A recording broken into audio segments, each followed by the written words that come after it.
தமிழர் ஆட்சி பார்த்துட்டு இருக்க எல்லாருக்குமே வணக்கம். புகழநிதி மாறன் அப்படின்னு ஒருத்தர் இருக்காரு. அவர் முதல்ல நாம் தமிழர் கட்சியிலிருந்து விலகி நாம் தமிழரை ஏடாகூடமா தவறா பேசிட்டு வந்துட்டு இருந்தாரு. அப்புறம் எங்க இணைஞ்சார் அப்படின்னு பாத்தீங்கன்னா தமிழக வாழ்வுரிமை கட்சியில இணைஞ்சார் அப்படின்றது ஒண்ணு இருக்கு. இவர் இணைஞ்சு கொஞ்ச நாட்கள்லயே மறுபடியும் தமிழக வாழ்வுரிமை கட்சியிலிருந்து விலகி இப்போ தாவேக்காவான தமிழக வெற்றி கழகத்தில் இணைஞ்சிருக்காரு அப்படின்றது ஒண்ணு இருக்கு. ஒரு வித்தியாசமும் இல்ல, தாவேக்கா இது தாவேக்கா, ஒரு வித்தியாசமும் கிடையாது அப்படின்றது ஒண்ணு இருக்கு. ஆனா இவர் இப்ப என்ன பொங்கியிருக்காரு அப்படின்னு பாத்தீங்கன்னா, இடுமோனம் கார்த்திக் அவர்கள் நேற்று ஒரு விஷயத்த சொல்லியிருந்தாரு. அது என்ன அப்படின்னு பாத்தீங்கன்னா, நேத்து 3 மணி நேரம் பாத்ரூம்ல இருந்த எதிர்கட்சி தலைவர் அப்படின்னு சொல்லிட்டு உதயநிதியை விமர்சனம் பண்ணதுக்கு விடுமோனம் கார்த்திக் ஒரு விஷயம் கேட்டிருந்தாரு. என்ன அப்படின்னு பாத்தீங்கன்னா, கிட்டத்தட்ட எவ்வளவு நாள் நீங்க ஒளிஞ்சிருந்தீங்க?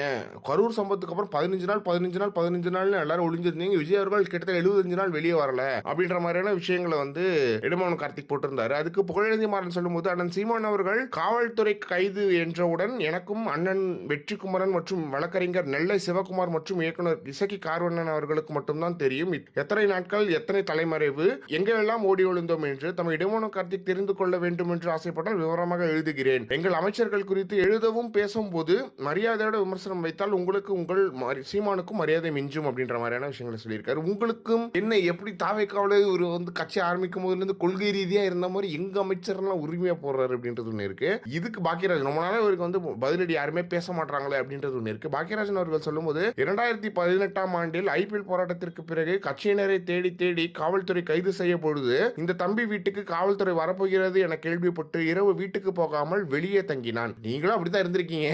இதை கரெக்டா தான் போய் சேர்ந்திருக்கீங்க. தாவேக்கால அதிகாலை வீட்டுக்கு போன காவல்துறை இந்த தம்பிக்கு பதிலாக இந்த தம்பியின் தம்பி காவல் நிலையம் கூட்டிக் கொண்டு சென்று விட்டது. அன்றைக்கு காலையில் இருந்து இந்த தம்பி வீடு திரும்பிய மாலை வரை அண்ணன் சீமான் அவர்கள் என்ன பாடுபட்டார் என்று எனக்கு தெரியும். எக்காரணத்தை கொண்டும் இந்த தம்பி கைதாகிவிடக் கூடாது என நிமிடத்துக்கு நிமிடம் பதறினார் அண்ணன் சீமான் அவர்கள். ஆனால் இன்று இந்த அரசியல் உணர்வுகளை செதுத்து விடுவது கொடுமை அப்படின்ற மாதிரியான விஷயங்களை சொல்லியிருக்காரு. இவருக்கு கரெக்டான பதிலடி கொடுக்கணும். ஏன்னா என்னமோ தாவேக்கா இவர் உருவாக்கின கட்சி மாதிரி எங்கள் இது என்னன்னு பேசிக்கிட்டு இருக்காரு. இதுக்கு முன்னாடி தமிழக வாழ் உரிமை கட்சிக்கு பேசிக்கிட்டு இருந்தாரு. இப்ப தாவேக்காக்கு பேசுறாரு. உங்களுக்கு கொள்கைன்னு எங்க இருக்கு இதுல அப்படின்றதுல எந்த ஒரு மாற்றமே கிடையாது. ஏன்னா இதை பத்தி நீங்க என்ன நினைக்கிறீங்க அப்படின்றது மறக்காம கமெண்ட் பாக்ஸ்ல சொல்லுங்க.